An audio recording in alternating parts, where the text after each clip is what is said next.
وہ کلمات جو جنت کا دروازہ ہیں اور جنت کا خزانہ۔ حدیث ہے کہ آپ صلی اللہ علیہ وسلم نے ابو موسیٰ عشری رضی اللہ عنہ سے فرمایا کہ آپ یہ کلمات کہیے، لا حول ولا قوت الا باللہ، یعنی یہ کلمات جنت کا خزانہ ہے۔ اسی طرح انہی کلمات کے بارے میں ایک اور حدیث ہے، آپ صلی اللہ علیہ وسلم نے صحابہ سے فرمایا کہ کیا میں تمہیں جنت کے دروازے کی طرف رہنمائی نہ کروں؟ تو صحابہ نے کہا کیوں نہیں یا رسول اللہ؟ تو آپ نے فرمایا لا حول ولا قوت الا باللہ، یعنی یہ جنت کا دروازہ ہے، ڈور ٹو جنہ۔ اور سمجھنے کی بات یہ ہے کہ اس کا ریوارڈ اس کی میننگ میں چھپا ہوا ہے، اور ان کا ریوارڈ اتنا زبردست ہے، یعنی کلمہ طیبہ جیسے لا الہ الا اللہ اور کچھ اور کلمات کے بعد، چند ایک کلمات کے بعد یہ کلمہ سپلینڈڈ ریوارڈ رکھتا ہے اپنے اندر۔ جیسے اس کے بارے میں ابن مسعود رضی اللہ عنہ کہتے ہیں کہ ان کلمات لا حول ولا قوت الا باللہ، میننگز کیا ہے؟ لا حول نہیں کوئی پھیر سکتا اور چینج کر سکتا، ولا قوت اور نہ ہی کسی کے پاس اتنی طاقت ہے، اتنی پاور ہے، لا حول ولا قوت الا ایکسپٹ اللہ، یعنی ساری کی ساری طاقت اور قوت اللہ ہی کے پاس ہے۔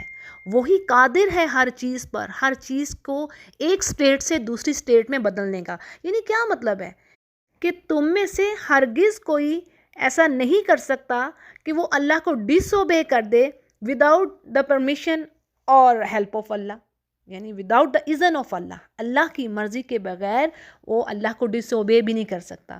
اسی طرح اگر تم میں سے کوئی یہ چاہے کہ وہ ہدایت پالے یا اللہ کی اطاعت والے کام شروع کر دے، تو ایسا وہ ہرگز نہیں کر سکتا جب تک کہ اللہ کی مدد حاصل نہ ہو، یعنی تمام کے تمام کام اللہ کی مدد کے ساتھ ہیں۔ تحول کا مطلب ہے چینج ہونا، to change from one state to another state, یعنی انسان کا ایک حالت سے دوسری حالت میں منتقل ہونا۔ مثال کے طور پر اگر کسی پر قرض ہے اور وہ اس سے نجات چاہتا ہے تو وہ نہیں نجات پا سکتا جب تک کہ اللہ نہ چاہے، لا حول ولا قوت الا باللہ، یعنی ایسی کوئی طاقت نہیں ہے جو اس کو اس حالت سے نکالے جب تک کہ وہ نہیں چاہے گا۔ اسی طرح کوئی انسان بیمار ہے، وہ شفا چاہتا ہے، مگر اسے کون شفا دے گا جب تک کہ اللہ نہ چاہے؟ چاہے وہ اپنی طرف سے بیسٹ ٹریٹمنٹ کروا رہا ہے اور ہر طرح کی پریکاشنز لے رہا ہو، لیکن بات وہی کہ اللہ جو قرآن کریم میں فرما رہے ہیں کہ اگر میں تمہاری طرف آنے والی رحمت کو روک لوں تو کون ہے جو اس رحمت کو کھول دے؟ نہیں۔ اور اگر میں تمہاری طرف رحمت کرنا چاہوں تو کون ہے جو اس کو روک لے؟ یہی بات حدیث میں بھی آتی ہے کہ ساری امت اگر مل کر زور لگا لے اور تمہیں نفع دینا چاہے تو وہ تمہیں نفع نہیں دے سکتی، اور اگر ساری دنیا مل کر زور لگا لے اور تمہیں نقصان دینا چاہے تو وہ نقصان نہیں دے سکتی جب تک کہ اللہ نہیں چاہے گا، یعنی اللہ کے اذن سے ہے ہر چیز۔ یہی ہے صحیح ایمان اور یقین اللہ پر، اور یہی جنت میں لے جائے گا انشاءاللہ۔ پھر اسی طرح ان کلمات کے بارے میں ایک اور حدیث ہے، بڑی زبردست حدیث۔ کیا الفاظ آ رہے ہیں کہ آپ صلی اللہ علیہ وسلم نے فرمایا کہ نہیں ہے زمین پر کوئی ایسا آدمی، ما علی الارض رجل یقول، جو کہ یہ کہتا ہے لا الہ الا اللہ واللہ اکبر وسبحان اللہ والحمد للہ ولا حول ولا قوت الا باللہ، یعنی یہ کلمات وہ کہے گا تو کیا ہے، اس کے گناہ ایسے معاف ہوں گے چاہے وہ سمندر کی جھاگ کے برابر ہوں، یعنی فارم آف سی، جو سمندر کی جھاگ ہوتی ہے، جو ویوز آتی ہیں پھر اس کے اوپر جھاگ۔ آپ امیجن کریں کہ جھاگ کو کوئی کاؤنٹ کر سکتا ہے؟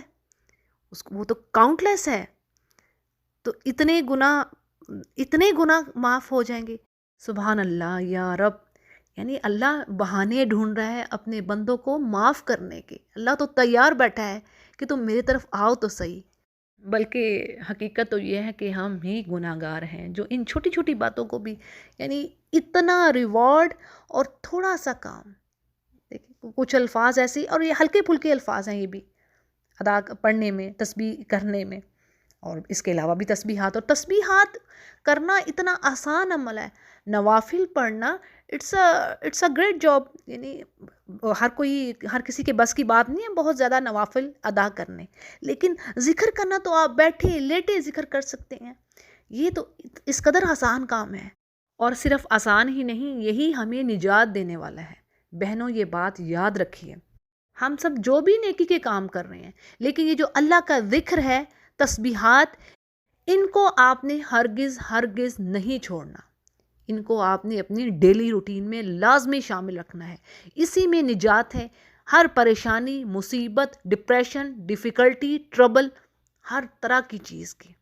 تسبیحات نہیں چھوڑنی ان اینی کیس، چاہے آپ قرآن حفظ کر رہی ہیں، چاہے آپ تفسیر میں تگ و دو کر رہی ہیں، چاہے آپ کوئی شریعہ کا علم حاصل کر رہی ہیں، whatever you are doing, کچھ بھی آپ نیکی کے کام کر رہی ہیں، تسبیحات نہیں چھوڑنی، یہ میں آپ کو بتا دوں۔ میں خود ایک حافظہ ہوں الحمدللہ، اور مجھے اندازہ ہے کہ حفظ کرنا، قرآن کو میمورائز کرنا، it's a great job, it's a great great job, اور اس کو پھر یاد رکھنا، یہ بہت بڑا کام ہے۔ لیکن اس پر بھی ہماری استاذہ ہمیں کہتی تھی کہ بھی آپ لوگوں کی تسبیحات نہ چھوٹیں، استغفار کی تسبیح، درود شریف کی تسبیح، پھر اسی طرح چھوٹی چھوٹی سی اور کلمات ہیں، تیسرا کلمہ لے لیں اس کی تسبیح، یہ وہی چیز آ رہی ہے۔ تو یہ جو چھوٹی چھوٹی سے کلمات ہیں اور آسان ہیں، ہلکے پھلکے ہیں زبان پر، لیکن ان کا بہت وزن ہے اور ہمارے وقت کا بہترین استعمال ہے۔ اپنے آپ کو مصروف رکھیے اللہ کے ذکر میں، تاکہ شیطانی کاموں کی طرف خیال ہی نہ جائے۔